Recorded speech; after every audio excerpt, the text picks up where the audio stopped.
Over 400,000 people worked on Apollo moon landing mission. However, these are the top 5 people who played crucial roles in making the moon landing possible. The first person on our list is Neil Armstrong. He is the mission commander of the Apollo 11 crewed mission that landed the first humans on the moon. Armstrong became the first person to set foot on the moon's surface during the Apollo 11 mission in 1969. Before we talk about his historic moon landing mission, let's talk about how he worked his way up and became the first human to walk on the moon. Neil Armstrong was born on August 5, 1930, in Wapakoneta, Ohio, with an innate fascination for flight that would propel him to extraordinary heights. As a young boy, he took to the skies, earning his pilot's license at 15 and setting the stage for a lifetime of aviation achievements.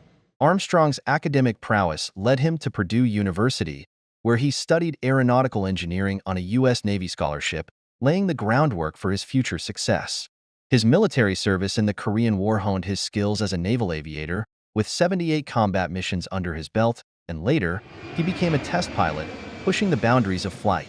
In 1962, Armstrong was selected as an astronaut for Project Gemini, marking the beginning of his illustrious career in space exploration.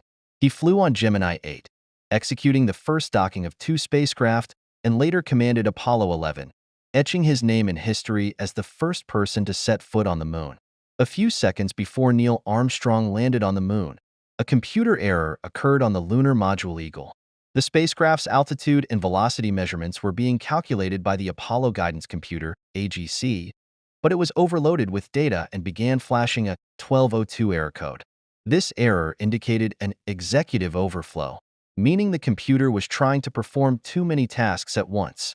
Armstrong quickly realized that the computer was trying to abort the landing, but he knew they were too close to the moon's surface to do so safely. Without hesitation, Armstrong took manual control of the spacecraft, using the lunar module's altitude and velocity indicators to guide it down to the moon's surface. He had to quickly adjust the spacecraft's trajectory to avoid a rocky crater and find a safe landing spot. Thanks to Armstrong's quick thinking and piloting skills, the Eagle landed safely on the moon's surface in the Sea of Tranquility on July 20, 1969. The computer error and Armstrong's manual override were a tense and critical moment in the mission, but ultimately, they did not prevent the successful landing. Armstrong later set foot on the moon and said, "That's one small step for man, one giant leap for mankind." Armstrong's historic moonwalk was watched by an estimated 600 million people worldwide, inspiring a generation to reach for the stars. After he returned back to Earth on July 24, 1969, millions of people celebrated his return. Neil Armstrong later passed away on August 25, 2012, at the age of 82, leaving behind a legacy that continues to inspire generations of space enthusiasts and explorers. The second person on our list is Katherine Johnson. Katherine Johnson is a mathematician and NASA employee. Johnson's calculations were instrumental in ensuring the safe return of astronauts from space, including the Apollo 11 mission. So, how did Katherine Johnson work her way up to work with NASA? Katherine Johnson, a trailblazing mathematician and NASA icon, overcame racial and gender barriers to achieve greatness. Born in 1918 in West Virginia, Johnson's exceptional math skills were evident from an early age. She graduated from West Virginia State College, now university, at 18 and began teaching school. In 1953, Johnson joined the National Advisory Committee for Aeronautics, NACA, which later became NASA, as a human computer in the Segregated West Computing Unit. She performed complex calculations for engineers, including Alan Shepard's historic first American spaceflight. Johnson's exceptional work ethic and math prowess caught the attention of her superiors, leading to her transfer to the Flight Dynamics Division in 1958. She worked alongside top engineers, calculating trajectories for Project Mercury and Apollo missions. Johnson's remarkable contributions included calculating the launch window for Alan Shepard's Mercury mission, verifying computer-generated trajectories for John Glenn's orbital flight, plotting the return path for Apollo 11's historic moon landing. Johnson's determination and talent broke down barriers, earning her recognition and respect from her colleagues. She retired from NASA in 1986, leaving behind a legacy of excellence and paving the way for future generations of women and minorities in STEM fields. Her story was immortalized in the book and film Hidden Figures, inspiring millions worldwide. Katherine Johnson later passed away on February 24, 2020, at the age of 101. She died at a retirement home in Newport News, Virginia, surrounded by her family. Johnson's remarkable life and legacy continue to inspire people worldwide. She will always be remembered as a pioneering figure in the history of space exploration, a testament to the power of determination, hard work, and exceptional talent. The third person is Margaret Hamilton. Margaret Hamilton is a computer scientist and systems engineer. Hamilton developed the onboard computer system for the Apollo spacecraft, which played a critical role in the success of the moon landing. So how did she attain such a milestone? Margaret Hamilton, a pioneering computer scientist and systems engineer, played a crucial role in the success of NASA's Apollo missions. Born in 1936 in Powley, Indiana, Hamilton's interest in mathematics and science led her to study at Earlham College, where she graduated in 1958. Hamilton's journey to NASA began with a research position at MIT, where she worked on the Semi-Automatic Ground Environment (SAGE) project, developing software for the U.S. Air Force's air defense system. Her exceptional work caught the attention of NASA, which was seeking talented individuals for its Apollo program. In 1961, Hamilton joined NASA's Charles Stark Draper Laboratory at MIT, where she worked on the Apollo Guidance Computer (AGC) project. She led the development of the onboard flight software, creating the concepts of asynchronous programming, priority scheduling, and error detection and correction.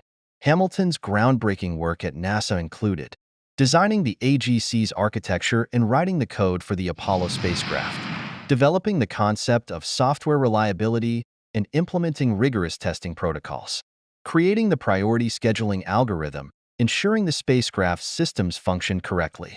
Hamilton's contributions to the Apollo program were instrumental in its success, including the historic moon landing in 1969.